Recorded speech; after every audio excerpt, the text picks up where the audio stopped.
ನಮಸ್ಕಾರ ಆತ್ಮೀಯ ವೀಕ್ಷಕರೇ. ಇವತ್ತಿನ ರೀಡಿಂಗಲ್ಲಿ ನಿಮ್ಮ ನೆನಪಾದಾಗ ಅವ್ರ ಮನಸ್ಸಲ್ಲಿ ಯಾವ ಯೋಚನೆ ಮಾಡ್ತಾ ಇದ್ದಾರೆ, ಯಾವ ಯೋಚನೆ ಬರ್ತಿದೆ ಅನ್ನೋದನ್ನು ಈ ಒಂದು ರೀಡಿಂಗಲ್ಲಿ ತಿಳ್ಕೊಳ್ಳೋಣ. ಇದೊಂದು ಜನರಲ್ ರೀಡಿಂಗ್ ಆಗಿರುತ್ತೆ. ನಿಮಗೆ ರೆಸೊನೇಟ್ ಆದರೆ ಮಾತ್ರ ಈ ಒಂದು ರೀಡಿಂಗ್ನ ವಾಚ್ ಮಾಡೋದಕ್ಕೆ ಕಂಟಿನ್ಯೂ ಮಾಡ್ತೀರಾ. ಇಲ್ಲ ಅಂತ ಹೇಳಿದ್ರೆ ನೀವು ಪರ್ಸ್ನಲ್ ರೀಡಿಂಗ್ನ ಬುಕ್ ಮಾಡ್ಕೊಳ್ಬಹುದು. ಸ್ಕ್ರೀನ್ ಮೇಲೆ ಕಾಣ್ತಿರುವಂತಹ ನಂಬರಿಗೆ ವಾಟ್ಸಪ್ ಮಾಡಿ ನಿಮ್ಮ ರೀಡಿಂಗ್ನ ಬುಕ್ ಮಾಡ್ಕೊಳ್ಳಿ. ಹಾಗೆಯೇ ಇದೇ ತಿಂಗಳು 19ನೇ ತಾರೀಕಿಗೆ ನಿಮಗೆ ಮನಿ ಬಾಲ್ ರಿಚುವಲ್ ನಡೀತಾ ಇದೆ. ಆ ಮನಿ ಬಾಲ್ ರಿಚುವಲ್ಗೆ ಜಾಯಿನ್ ಆಗಬೇಕಂತ ಹೇಳಿದ್ರೆ ಸ್ಕ್ರೀನ್ ಮೇಲೆ ಕಾಣ್ತಿರುವಂತಹ ನಂಬರ್ಗೆ ವಾಟ್ಸಪ್ ಮಾಡಿ ನೀವು ಆ ಒಂದು ರಿಚುವಲ್ಗೆ ಜಾಯಿನ್ ಆಗಬಹುದು. ಇದು ಪ್ರಾಕ್ಟಿಕಲ್ ಆಗಿರುತ್ತೆ, ಲೈವ್ ಸೆಷನ್ ಆಗಿರುತ್ತೆ, ಗೂಗಲ್ ಮೀಟಲ್ಲಿ ನಡೆಯುವಂಥದ್ದು. 19ನೇ ತಾರೀಕು ಸಂಜೆ 6:30ಯಿಂದ 7:30 ಇರುತ್ತೆ.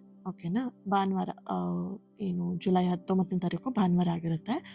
ಹಾಗೆ ಈ ಒಂದು ಮನಿ ಬಾಲ್ ರಿಚುವಲ್ಗೆ ಜಾಯಿನ್ ಆಗೋದ್ರಿಂದ ಏನು ಬೆನಿಫಿಟ್ ಅಂತ ಹೇಳಿದ್ರೆ, ನಿಮ್ಮ ಮನಿ ಬ್ಲಾಕೇಜಸ್ನ ರಿಮೂವ್ ಮಾಡೋದಕ್ಕೆ ಯೂಸ್ಫುಲ್ ಆಗುತ್ತೆ. ಜೊತೆಯಲ್ಲಿ ಮನಿನ ಅಟ್ರ್ಯಾಕ್ಟ್ ಮಾಡೋದಕ್ಕಾಗಿರ್ಬೋದು, ಅಥವಾ ನಿಮ್ಮ ಹೊಸ ಹೊಸ ಅವಕಾಶಗಳನ್ನು ಯೂಸ್ ಮಾಡ್ಕೊಳ್ಳೋಕ್ಕಿಂತ ಹೆಚ್ಚಾಗಿ ನಿಮ್ಮ ಹತ್ರ ಅಟ್ರ್ಯಾಕ್ಟ್ ಮಾಡೋದಕ್ಕೆ ಈ ಒಂದು ಮನಿ ಬಾಲ್ ತುಂಬಾ ಯೂಸ್ಫುಲ್ ಆಗುತ್ತೆ. ಪ್ರಾಕ್ಟಿಕಲ್ ಆಗಿರುತ್ತೆ.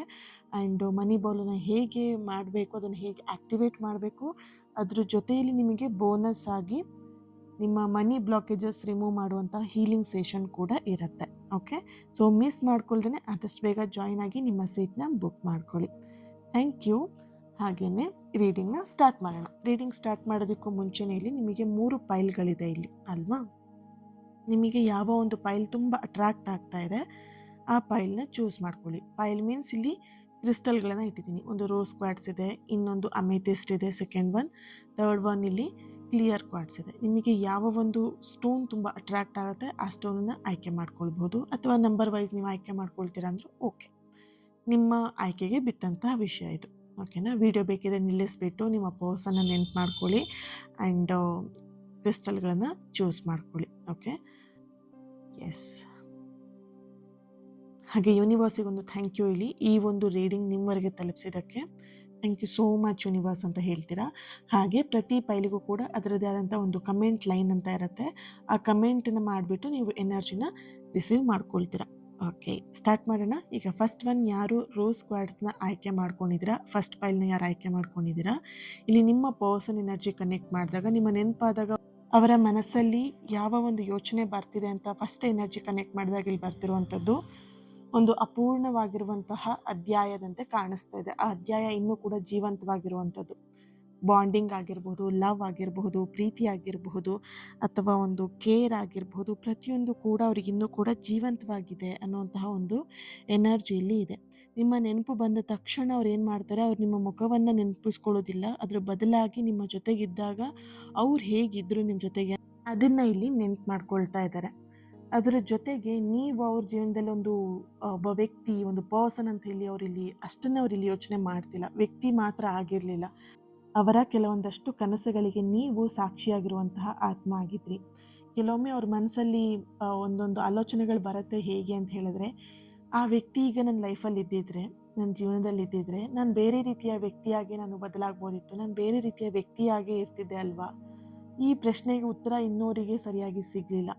ಆದರೆ ಆ ಪ್ರಶ್ನೆ ಕೇವಲ ಅವರನ್ನು ಒಂದು ಕ್ಷಣ ಮೌನವಾಗಿ ಮಾಡುವಂತಹ ಶಕ್ತಿ ಆ ಪ್ರಶ್ನೆಗೆ ಇದೆ.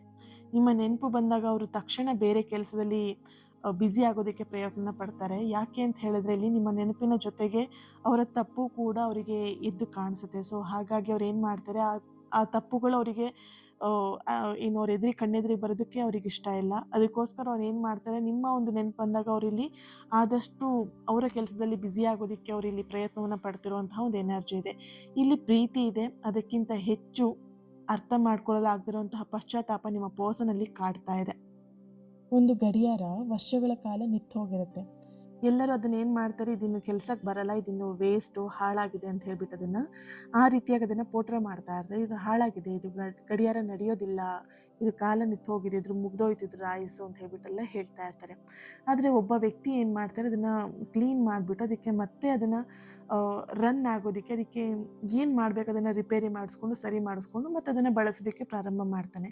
ಕೆಲವೊಂದು ಸಲ ನಿಮ್ಮ ಜೀವನದಲ್ಲೂ ಹೀಗೆ ಆಗಿರುತ್ತೆ. ಸಮಯ ಕೆಟ್ಟಿರೋದಿಲ್ಲ, ಅದನ್ನು ಮತ್ತೆ ಚಲಿಸುವಂತೆ ಮಾಡುವಂತಹ ಒಂದು ಎನರ್ಜಿ, ಆ ಒಂದು ಶಕ್ತಿ, ಪಾಸಿಟಿವ್ ಎನರ್ಜಿ ನಿಮ್ಮಲ್ಲಿರುತ್ತೆ. ಅದೇ ನಂಬಿಕೆ ಆಗಿರುತ್ತೆ. ನಂಬಿಕೆ ಅನ್ನುವಂಥದ್ದು ನೀವು ಇಟ್ಕೊಂಡಾಗ ಮಾತ್ರ, ನಿಮ್ಮ ಮನಸ್ಸಲ್ಲಿ ಅದನ್ನು ಗಟ್ಟಿ ಮಾಡಿ ಇಟ್ಕೊಂಡಾಗ ಮಾತ್ರ ಕೆಲವೊಂದಷ್ಟು ಸಮಯ ತನ್ನಷ್ಟಕ್ಕೆ ತಾನೇ ಸರಿ ಆಗ್ತಾ ಬರುತ್ತೆ, ಮೊದಲಿನಂತೆ ಆಗ್ತಾ ಬರುತ್ತೆ. Okay, thank you so much. ಈ ಒಂದು ಫಸ್ಟ್ ಫೈಲ್ನ ಯಾರು ಚೂಸ್ ಮಾಡ್ಕೊಂಡಿದ್ದೀರಾ ನೀವು ಕಮೆಂಟಲ್ಲಿ ತಿಳಿಸ್ತೀರಾ. 111 ಅಂತ ಹೇಳಿ ಒಂದು ನ್ಯೂ ಬಿಗಿನಿಂಗ್ ಎನರ್ಜಿ. 111 ಎನರ್ಜಿ ಹೇಗಿದೆ ಅಂತ ಹೇಳಿದ್ರೆ ಒಂದು ನ್ಯೂ ಬಿಗಿನಿಂಗ್, ಹೊಸ ಆರಂಭವನ್ನು ಸೃಷ್ಟಿ ಮಾಡುವಂತಹ ಒಂದು ಪವರ್ಫುಲ್ ಆಗಿರುವಂತಹ ನಂಬರ್ ಆಗಿರುತ್ತೆ. ಸೊ ಹಾಗಾಗಿ ನೀವೆಲ್ಲರೂ ಹೊಸ ಆರಂಭವನ್ನು ಪ್ರಾರಂಭ ಮಾಡಬೇಕಲ್ವಾ? ಹಾಗಿದ್ರೆ ಎನರ್ಜಿನ ರಿಸೀವ್ ಮಾಡ್ಕೊಳ್ಳಿ. Thank you so much. And second one, ಯಾರು ಪರ್ಪಲ್ ಕಲರ್ ಸ್ಟೋನ್ ಅಮೆಥಿಸ್ಟ್ ಕ್ರಿಸ್ಟಲ್ನ ಯಾರು ಚೂಸ್ ಮಾಡ್ಕೊಂಡಿದ್ದೀರಾ, ಇಲ್ಲಿ ನಿಮ್ಮ ಪರ್ಸನ್ ಎನರ್ಜಿ ಕನೆಕ್ಟ್ ಮಾಡಿದಾಗ ನಿಮ್ಮ ನೆನಪು ಬಂದಾಗ ಅವರು ತಮ್ಮನ್ನೇ ತಾವು ಮರೆಮಾಚಿಕೊಳ್ತಿರೋಂತಹ ಒಂದು ಎನರ್ಜಿ ಇದೆ. ಅವ್ರು ನಿಮ್ಮನ್ನು ನೆನಪಿಸ್ಕೊಳ್ಳೋದಕ್ಕಿಂತ ಹೆಚ್ಚು ನಿಮ್ಮ ನೆನಪು ಬರದಂತೆ ಪ್ರಯತ್ನವನ್ನು ಮಾಡ್ತಾ ಇದ್ದಾರೆ. ನಿಮ್ಮ ನೆನಪು ಬರದೇ ಬೇಡ, ಇನ್ಯಾವತ್ತೂ ಕೂಡ ನಿಮ್ಮನ್ನು ನೆನಪು ಮಾಡ್ಕೊಳ್ಬಾರ್ದು, ಈ ರೀತಿಯಂಥ ಎನರ್ಜಿ ಅವರಲ್ಲಿ ಸದ್ಯದ ಎನರ್ಜಿಲಿ ಈ ರೀತಿಯಾಗಿದೆ. ಯಾಕಂತ ಹೇಳಿದ್ರೆ ನಿಮ್ಮ ನೆನಪು ಬಂದಾಗ ಅವರೊಳಗೆ ವರ್ಷಗಳಿಂದ ಬೀಗ ಹಾಕಿದ್ದಂತಹ ಭಾವನೆಗಳು ಬಾಗಿಲುಗಳು ತಟ್ಟೋದಕ್ಕೆ ಪ್ರಾರಂಭ ಮಾಡುತ್ತೆ. ಹಾಗಾಗಿ ಅವ್ರು ಏನು ಮಾಡ್ತಿದ್ದಾರೆ, ನೆನಪುಗಳೇ ಬರೋದು ಬೇಡ, ಅವ್ರನ್ನ ನೆನಪು ಮಾಡ್ಕೊಳ್ಳೋದೇ ಬೇಡಪ್ಪ ನನ್ನ ಲೈಫಲ್ಲಿ ಇನ್ನು, ಆ ಥರದ ಒಂದು ಮನಸ್ಥಿತಿಯಲ್ಲಿ ನಿಮ್ಮ ಪರ್ಸನ್ ಇದ್ದಾರೆ. ಹೊರಗಡೆ ಅವರು ತುಂಬ ನಗಾಡಿಕೊಂಡು ಖುಷಿಯಾಗಿ ಹ್ಯಾಪಿಯಾಗಿ ಲೈಫ್ನ ಲೀಡ್ ಮಾಡ್ಕೊಂಡಿದ್ದಾರೆ. ಆದರೆ ಅವ್ರ ಮನಸ್ಸೊಳಗಡೆ ಮಾತ್ರ ಒಂದೇ ಒಂದು ವಾಕ್ಯ ಅವರು ಪದೇ ಪದೇ ರಿಪೀಟಾಗಿ ಅವರಿಗೆ ಪ್ರಶ್ನೆ ಮಾಡ್ತಿರೋದು, ಅವ್ರ ಮನಸ್ಸಿಗೆ ಅವ್ರು ಪ್ರಶ್ನೆ ಮಾಡ್ಕೊಳ್ತಿರೋದು, ನಿಮ್ಮಿಬ್ಬರ ಮಧ್ಯೆ ಏನು ಆ ಒಂದು ಬ್ಯಾಡ್ ಇನ್ಸಿಡೆಂಟ್ ಆಯಿತು ಅಥವಾ ಮನಸ್ತಾಪ ಏನು ಬಂತು, ಜಗಳ ಏನಾಯಿತು, ಆ ಟೈಮಲ್ಲಿ ಅವರು ಮೌನವಾಗಿರೋದೇ ಮಾತಾಡಿದರೆ ಕಥೆನೇ ಬೇರೆ ಆಗ್ತಿತ್ತು ನಿಮ್ಮ ರಿಲೇಷನ್ಶಿಪ್ಪಲ್ಲಿ. ಅವರೆಲ್ಲೋ ಒಂದು ಕಡೆ ನೀವು ಮಾತಾಡಿದನ್ನೆಲ್ಲ ಕೇಳಿಸ್ಕೊಂಡು ಸುಮ್ಮನೆ ಸೈಲೆಂಟಾಗಿ ಏನೂ ಉತ್ತರ ಕೊಡ್ದೇನೆ ಇದನ್ನು ಬ್ರೇಕಪ್ ಅಂತ ಹೇಳಿಬಿಟ್ಟು ಅವ್ರ ಮಾತಲ್ಲಿ ಬಂತು. ಸೊ ಅದನ್ನು ಆಲೋಚನೆ ಮಾಡ್ದೇ ಅವರು ಆ ಬ್ರೇಕಪ್ ಅನ್ನುವಂತಹ ಮಾತನ್ನು ಹೇಳಿದ್ದಾರೆ. ಆ್ಯಂಡ್ ಇಲ್ಲಿ ಮರ್ತು ಬಿಡ್ತೀನಿ ನಿನ್ನನ್ನು ಲೈಫಲ್ಲಿ ನಾನು ನಿನ್ನನ್ನು ನೆನಪು ಮಾಡ್ಕೊಳ್ಳಲ್ಲ, ನಿನ್ನನ್ನು ಕಾಂಟ್ಯಾಕ್ಟ್ ಮಾಡಲ್ಲ, ಈ ಥರದೆಲ್ಲ ಮಾತುಗಳನ್ನು ಅವ್ರು ನಿಮಗೆ ಹೇಳಿದ್ದಾರೆ. ಸೊ ಇವಾಗ ಅವ್ರಿಗೆ ಅನ್ನಿಸ್ತಾ ಇದೆ, ಈ ಮಾತನ್ನು ಹೇಳೋ ಬದಲಿಗೆ ನಾನು ಆ ಟೈಮಲ್ಲಿ ಆ ವಿಷಯಕ್ಕೆ ತಕ್ಕಂತೆ ಮಾತಾಡ್ಬೋದಾಗಿತ್ತಲ್ಲ ಅನ್ನುವಂತಹ ಮನಸ್ಥಿತಿ ಅವ್ರಿಗೆ ಇವಾಗ ಬರ್ತಾ ಇದೆ. ಅವರಿಲ್ಲಿ ನಿಮ್ಮನ್ನು ಹುಡುಕ್ತಾ ಇಲ್ಲ, ಆದರೆ ನಿಮ್ಮ ಬಗ್ಗೆ ಏನಾದರೂ ಒಂದು ಸುದ್ದಿ ಸಿಕ್ಕಿದ್ರೆ ಸಾಕು ಅದನ್ನು ನಿರ್ಲಕ್ಷ್ಯ ಮಾಡುವಷ್ಟು ಅವರು ಕಠಿಣವಾಗಿ ಇಲ್ಲ. ಆ್ಯಕ್ಚುಲಾಗಿ ನಿಮ್ಮ ಬಗ್ಗೆ ಏನಾದರೂ ಒಂದು ವಿಷಯ ಸಿಕ್ಕಿದ್ರೆ ಸಾಕು, ಯಾರಿಂದಾದರೂ ಅವರಿಗೆ ತಲುಪಿದರೆ, ಏನಾದರೂ ವಿಷಯ ನಿಮ್ಮ ಬಗ್ಗೆ ತಿಳಿಯಿತು ಅಂತ ಹೇಳಿದ್ರೆ ಅವರು ತುಂಬಾ ಹ್ಯಾಪಿ ಆಗ್ತಾರೆ, ಖುಷಿ ಆಗ್ತಾರೆ. ಒಂದು ಸೆಕೆಂಡ್ ಅವರಿಗೆ ನಿಮ್ಮ ನೆನಪು ಬರುತ್ತೆ. ಮತ್ತು ಅವ್ರು ಏನು ಮಾಡ್ತಾರೆ, ಬೇಡಪ್ಪ ಇದನ್ನು ಇಲ್ಲಿಗೆ ಬಿಟ್ಬಿಡೋಣ, ಹೇಗೋ ನಾನು ಮೂವ್ ಆನ್ ಆಗ್ತೀನಿ ಅನ್ನೋಂಥ ಒಂದು ಧೈರ್ಯವನ್ನು ಅವ್ರು ಇಲ್ಲಿ ಮಾಡ್ತಿದ್ದಾರೆ. ಬಟ್ ಅವರಿಗೆ ಸಾಧ್ಯ ಆಗ್ತಾ ಇಲ್ಲ. ಇನ್ನೂ ಕೂಡ ಈ ಒಂದು ಎನರ್ಜಿ ಏನಿದೆ, ಈ ಸೆಕೆಂಡ್ ಫೈಲ್ನ ಯಾರು ಆಯ್ಕೆ ಮಾಡ್ಕೊಂಡಿದ್ರೆ ನಿಮ್ಮಲ್ಲಿ ಒಂದಷ್ಟು ಮೌನದ ಹಿಂದೆ ಮಾತುಗಳು ಜಾಸ್ತಿ ಇದೆ. ಇನ್ನೂ ಕೂಡ ಸಂಭಾಷಣೆ ಅನ್ನುವಂಥದ್ದು ಮುಗ್ದಿಲ್ಲ ಅನ್ನುವಂಥ ಒಂದು ಎನರ್ಜಿ ಇದೆ ಇಲ್ಲಿ.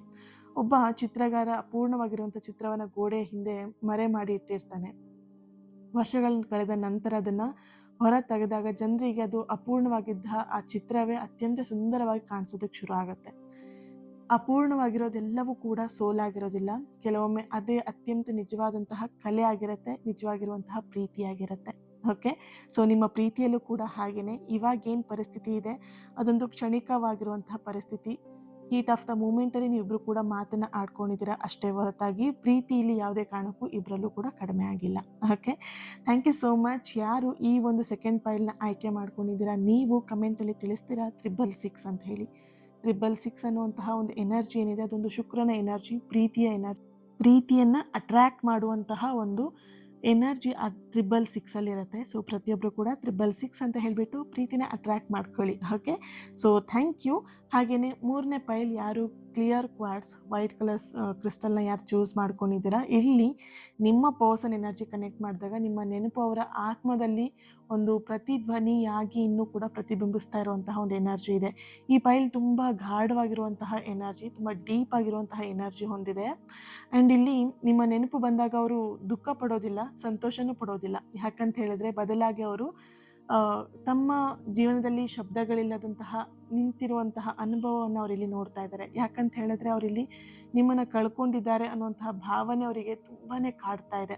ನಿಮ್ಮ ಜೊತೆಗಿದ್ದಾಗ ಅವರೊಳಗಡೆ ಇದ್ದಂತಹ ಶಾಂತಿನ ಅವ್ರು ಇಲ್ಲಿ ಕಂಡುಕೊಳ್ತಾ ಇದ್ದಾರೆ. ಕಳ್ಕೊಂಡಿದ್ದೀನಿ ಅಂತ ಇಲ್ಲಿ ಇವಾಗ ಅವ್ರಿಗೆ ಅದು ಎಚ್ಚೆತ್ಕೊಳ್ತಾ ಇದ್ದಾರೆ, ಅದು ಇವಾಗ ಅರಿವಾಗ್ತಾ ಇದೆ ಹೆಚ್ಚಾಗಿ. ಆ್ಯಂಡ್ ಅವರಿಲ್ಲಿ ಒಪ್ಕೊಳ್ಳೋದಂತಹ ಒಂದು ಸತ್ಯ ಕೂಡ ಇದೆ ಇಲ್ಲಿ. ನೀವು ಅವ್ರನ್ನ ಎಲ್ಲೋ ಒಂದು ಕಡೆ ನೀನು ಈ ತಪ್ಪು ಮಾಡಿದ್ಯಾ ಅಥವಾ ನೀನು ಈ ಥರ ಇದೆಯಾ, ನೀನು ಇದನ್ನು ಬದಲಾಯಿಸ್ಕೊ ಅಂತ ಹೇಳಿದ್ದಕ್ಕೇ ಅವ್ರು ನಿಮ್ಮಿಂದ ದೂರ ಆಗ್ಬಿಟ್ಟಿದ್ದಾರೆ. ಓಕೆನಾ. ಸೊ ನೀನು ಇದನ್ನು ಬದಲಾಯಿಸ್ಕೊಂಡ್ರೆ ನಾನು ನಿನ್ನ ಜೊತೆಗೆ ಚೆನ್ನಾಗಿರ್ಬೋದು, ನಮ್ಮ ರಿಲೇಷನ್ಶಿಪ್ ಕೂಡ ಚೆನ್ನಾಗಿರುತ್ತೆ. ಆ್ಯಂಡ್ ನನ್ನ ರಿಲೇಷನ್ಶಿಪ್ ಅಂದರೆ ನಿಮ್ಮಿಬ್ಬರ ರಿಲೇಷನ್ಶಿಪ್ಪಿಗೋಸ್ಕರ ಈ ಮಾತನ್ನು ನೀವು ಅವರಿಗೆ ಹೇಳಿದ್ದೀರಾ, ಒಂದು ಪರ್ಟಿಕ್ಯುಲರ್ ಮಾತು. ಈಗ ನನಗೋಸ್ಕರ ಟೈಮ್ ಕೊಡುವಂತ ಆಗಿರಬಹುದು, ಅಥವಾ ನನಗೆ ಸರಿಯಾಗಿ ಮಾತಾಡುವಂತ ಆಗಿರಬಹುದು, ಅಥವಾ ನನ್ನ ಜೊತೆಗೆ ಸ್ವಲ್ಪ ಟೈಮ್ನ ಸ್ಪೆಂಡ್ ಮಾಡು, ನನಗೆ ಅಂತ ಟೈಮ್ನ ಇಟ್ಕೋ ಅಂತ ಹೇಳುವಂಥ ಮಾತೇನಿದೆ ಅದನ್ನು ಅವರು ತಪ್ಪಾಗಿ ಅರ್ಥ ಮಾಡ್ಕೊಂಡಿದ್ದಾರೆ. ಆ್ಯಂಡ್ ಆ ಒಂದು ಸತ್ಯವನ್ನು ಅವರಿಲ್ಲಿ ಒಪ್ಕೊಳ್ತಿಲ್ಲ. ನಾನು ಮಾಡಿದ್ದೇ ಸರಿ, ನಾನು ನಿನಗೆ ಟೈಮ್ ಕೊಟ್ಟಿದ್ದೆ, ನೀನೇ ನನಗೆ ಸರಿಯಾಗಿ ಟೈಮ್ ಕೊಟ್ಟಿಲ್ಲ, ಈ ಥರ ವಾದನ ಮಾಡ್ತಾ ಇದ್ದಾರೆ ಇಲ್ಲಿ ನಿಮ್ಮ ಪರ್ಸನ್. ಸೊ ಹಾಗಾಗಿ ಇಲ್ಲಿ ಕೆಲವೊಂದಷ್ಟು ಸತ್ಯಗಳನ್ನು ಅವರು ಇಲ್ಲಿ ಒಪ್ಕೊಳ್ಳೋದಕ್ಕೆ ಹಿಂಜರಿತಿರುವಂತಹ ಒಂದು ಎನರ್ಜಿ ಇದೆ. ನಿಮ್ಮನ್ನು ಭೇಟಿಯಾದ ನಂತರ ಅವರ ಪ್ರೀತಿಯನ್ನು ಅಳೆಯುವ ವಿಧಾನವೇ ಬೇರೆ ಆಗಿದೆ ಅವ್ರ ವಿಷಯದಲ್ಲಿ. ಯಾಕಂತ ಹೇಳಿದ್ರೆ ಅವರ ಒಂದು ದೃಷ್ಟಿಕೋನದಲ್ಲಿ ಪ್ರೀತಿ ಅಂತ ಹೇಳಿದ್ರೆ ಏನೋ ಒಂದು ಆಗಿತ್ತು, ಒಂದು ಅರ್ಥ ಇತ್ತು.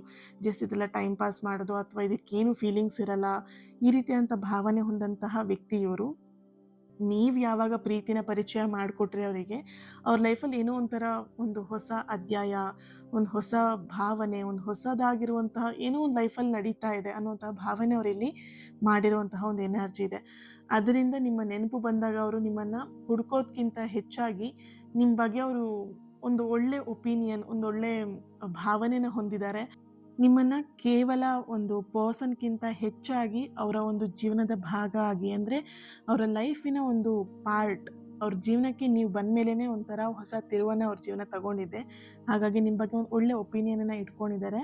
ಆ್ಯಂಡ್ ಇಲ್ಲಿ ನಿಮ್ಮ ನೆನಪು ಬಂದಾಗ ಅವ್ರು ನಿಮ್ಮನ್ನು ಹುಡ್ಕೋದ್ಕಿಂತ ಹೆಚ್ಚಾಗಿ ಮತ್ತೆ ನೀವು ನನಗೆ ಸಿಗ್ತೀರಾ ಅನ್ನುವಂತಹ ಒಂದು ಭಾವನೆ ಅವರಲ್ಲಿ ಮೂಡ್ತಾ ಇರುವಂತಹ ಒಂದು ಎನರ್ಜಿ ಇದೆ. ಆದರೆ ನಿಮ್ಮಂತಹ ಎನರ್ಜಿ ಮತ್ತೆ ಸಿಗತ್ತಾ ಅನ್ನೋದು ಕೂಡ ಅವರಿಗೆ ಇಲ್ಲಿ ಭಯ. ಯಾಕಂತ ಹೇಳಿದ್ರೆ ಇಲ್ಲಿ ಎಲ್ಲೋ ಒಂದು ಕಡೆ ಮನಸ್ತಾಪ, ಜಗಳದಿಂದ ಅವರಾಗವರೇ ಸೈಲೆಂಟ್ ಆಗಿರೋದ್ರಿಂದ ಮತ್ತೆ ಅವರಾಗೆ ಬಂದು ಮಾತಾಡ್ಸೋದಕ್ಕೆ ಅವ್ರಿಗೆ ಈಗೋ ಕೂಡ ಅಡ್ಡ ಬರ್ತಿದೆ. ಹಾಗಾಗಿ ಇಲ್ಲಿ ನಿಮ್ಮ ಒಂದು ಎನರ್ಜಿ ಆಗಿರ್ಬೋದು, ನಿಮ್ಮ ಪ್ರೀತಿನ ಆಗಿರ್ಬೋದು ಅವ್ರ ಲೈಫಲ್ಲಿ ಕಳ್ಕೊಳ್ಳೋದಕ್ಕೆ ಅವ್ರಿಗೆ ಇಷ್ಟ ಇಲ್ಲ ಫಸ್ಟ್ ಆಫ್ ಆಲ್.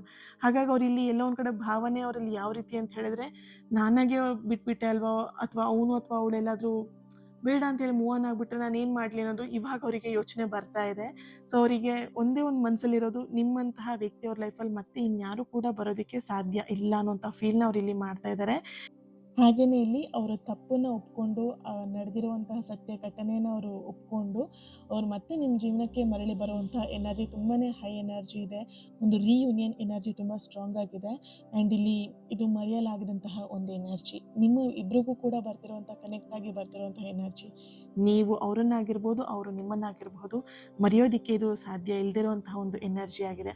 ಹಾಗೆಯೇ ಕೆಲವೊಂದು ಸೋಲ್ಗಳ ಒಂದು ಪ್ರಭಾವ ಹೇಗಿರುತ್ತೆ ಅಂತ ಹೇಳಿದ್ರೆ, ಟೂ ಮಚ್ ಆಗಿರುವಂಥ ಅಟ್ಯಾಚ್ಮೆಂಟ್ಸ್ ಆ್ಯಂಡ್ ಆ ಬಾಂಡಿಂಗ್ ಆಗಿರ್ಬೋದು, ಆ ಒಂದು ಫೀಲಿಂಗ್ ಆಗಿರ್ಬೋದು, ಅಷ್ಟು ಈಸಿಯಾಗಿ ದೂರ ಮಾಡೋದಕ್ಕೆ ಸಾಧ್ಯ ಇಲ್ಲ. ಓಕೆನಾ. ಹಾಗೆಯೇ ಇಲ್ಲಿ ನಿಮ್ಮ ಪರ್ಸನ್ ಕೂಡ ದೂರ ಆಗಿರಬಹುದು, ಆದರೆ ಅವರ ಎನರ್ಜಿ ಇನ್ನೂ ಕೂಡ ಅವ್ರ ಹೃದಯವನ್ನು ಇನ್ನೂ ಗಟ್ಟಿಯಾಗಿ ಇಟ್ಕೊಂಡಿದೆ. ನಿಮ್ಮ ನೆನಪನ್ನು ಕೂಡ ಇನ್ನೂ ಗಟ್ಟಿಯಾಗಿ ಇಟ್ಕೊಂಡಿದೆ. ಅವರ ಹೃದಯದಲ್ಲಿ ನಿಮ್ಮ ಪ್ರೀತಿ ಇನ್ನೂ ಕೂಡ ಶಾಶ್ವತವಾಗಿರುವಂತಹ ಒಂದು ಎನರ್ಜಿ ಇಲ್ಲಿ ಕಾಣಿಸ್ತಾ ಇದೆ. Okay. So thank you so much. ಯಾರು ಈ ಒಂದು ಥರ್ಡ್ ಪಾಯಿಲ್ನ ಆಯ್ಕೆ ಮಾಡ್ಕೊಂಡಿದ್ದೀರಾ, ನಿಮ್ಮ ಒಂದು ಎನರ್ಜಿಯಲ್ಲಿ ಈ ಒಂದು ಪ್ರೀತಿಯಲ್ಲಿ ಒಂದು ನ್ಯೂ ಬಿಗಿನಿಂಗ್ ಎನರ್ಜಿ ತುಂಬಾ ಸ್ಟ್ರಾಂಗ್ ಆಗಿ ಬರ್ತಿರೋದ್ರಿಂದ ಪ್ರತಿಯೊಬ್ಬರು ಕೂಡ ನ್ಯೂ ಬಿಗಿನಿಂಗ್ ಪ್ರಾರಂಭ ಮಾಡಬೇಕಲ್ವ ನೀವು. ಸೊ ಹಾಗಾಗಿ ಕಮೆಂಟಲ್ಲಿ ಎನರ್ಜಿನ ರಿಸೀವ್ ಮಾಡ್ಕೊಳ್ಳಿ. ನ್ಯೂ ಬಿಗಿನಿಂಗ್ ಅಂತ ಹೇಳಿ ರೆಡ್ ಹಾರ್ಟ್ ಮಾರ್ಕ್ ಹಾಕ್ಬಿಟ್ಟು ಎನರ್ಜಿನ ರಿಸೀವ್ ಮಾಡ್ಕೊಳ್ತೀರಾ. Thank you so much. ಈ 3 ಪಾಯಿಲಲ್ಲಿರುವಂತಹ ಎನರ್ಜಿ ನಿಮಗೆ ಕನೆಕ್ಟ್ ಆಗಿದೆ, ನಿಮಗೆ ರೆಸೊನೇಟ್ ಆಗಿದೆ ಅಂತ ಹೇಳಿ ಭಾವಿಸ್ತೀನಿ. ಆ್ಯಂಡ್ ತುಂಬಾ ಪವರ್ಫುಲ್ಲಾಗಿ ಒಂದು ಪಾಸಿಟಿವ್ ಎನರ್ಜಿ ಕೂಡ ಇತ್ತು ರೀಡಿಂಗಲ್ಲಿ. Thank you. ಆ್ಯಂಡ್ ಇವತ್ತಿನ ದಿನ ಯಾರು ಬರ್ತ್ಡೇ ಆ್ಯನಿವರ್ಸರಿನ ಸೆಲೆಬ್ರೇಟ್ ಮಾಡ್ಕೊಳ್ತಿದ್ದೀರಾ, ನಿಮಗೆಲ್ಲರಿಗೂ ಕೂಡ ಒಳ್ಳೆಯದಾಗಲಿ. ನಿಮ್ಮ ಸಕಾರಾತ್ಮಕವಾಗಿರುವಂತಹ ಎಲ್ಲ ಆಸೆ ಕನಸುಗಳು ಆದಷ್ಟು ಬೇಗ ನೆರವೇರಲಿ ಅಂತ ಹೇಳಿ ಬ್ಲೆಸ್ ಮಾಡ್ತಾ, ಹೀಲ್ ಮಾಡ್ತಾ ಇನ್ನೊಂದು ರೀಡಿಂಗಲ್ಲಿ ನಾನು ಸಿಗ್ತೀನಿ. ಅಲ್ಲಿವರೆಗೆ ಏನು ಮಾಡಬೇಕು, ನೀವು ಈ ರೀಡಿಂಗಿಗೆ ಲೈಕ್ ಮಾಡಿ, ಯಾರ ಹತ್ರ ಶೇರ್ ಮಾಡ್ಕೊಳ್ಬೇಕಂತ ಅನ್ಸುತ್ತೆ ಶೇರ್ ಮಾಡ್ಕೊಳ್ಳಿ. ಚಾನಲ್ನ ಸಬ್ಸ್ಕ್ರೈಬ್ ಮಾಡಿಕೊಂಡು ನನ್ನ ಜೊತೆಗೆ ಕನೆಕ್ಟ್ ಆಗಿ. ಹಾಗೆಯೇ ಕ್ಲಾಸಿಗೂ ಕೂಡ ಜಾಯ್ನ್ ಆಗೋದಕ್ಕೆ ಬೇಗ ಜಾಯ್ನ್ ಆಗಿ. ಲಾಸ್ಟ್ ಮೂಮೆಂಟ್ವರೆಗೆ ನೀವು ವೆಯ್ಟ್ ಮಾಡ್ತಾ ಇರಬೇಡಿ, ಯಾಕಂದರೆ ಇದಕ್ಕೆ ಒಂದಷ್ಟು ಪ್ರಿಪ್ರೇಷನ್ ಇರುತ್ತೆ. ಸೊ ಲಾಸ್ಟಲ್ಲಿ ನಾನು ಅವಕಾಶ ಕೊಡೋದಕ್ಕಾಗಲ್ಲ. ಓಕೆ. ಸೊ ಹಾಗಾಗಿ ಜಾಯಿನ್ ಆಗಬೇಕು, ನಿಮ್ಮ ಮನಿ ಬ್ಲಾಕೇಜಸ್ನ ರಿಮೂವ್ ಮಾಡ್ಕೊಳ್ಬೇಕು ಆ್ಯಂಡ್ ಮನಿನ ಅಟ್ರ್ಯಾಕ್ಟ್ ಮಾಡಬೇಕು, ಅವಕಾಶಗಳನ್ನು ಅಟ್ರ್ಯಾಕ್ಟ್ ಮಾಡಬೇಕಂತ ಹೇಳಿದ್ರೆ ಮಿಸ್ ಮಾಡ್ದೇ ಕಣ್ಣು ಮುಚ್ಕೊಂಡು ಜಾಯಿನ್ ಆಗಬಹುದು. Okay. So thank you so much. God bless you all. Lots of love. ನಿಮ್ಮ ಪ್ರೀತಿ, ನಿಮ್ಮ ಸಪೋರ್ಟ್ ಹೀಗೆ ಇರಲಿ ಅಂತ ಹೇಳ್ತಾ ಇನ್ನೊಂದು ರೀಡಿಂಗಲ್ಲಿ ನಾನು ಸಿಗ್ತೀನಿ. Thank you.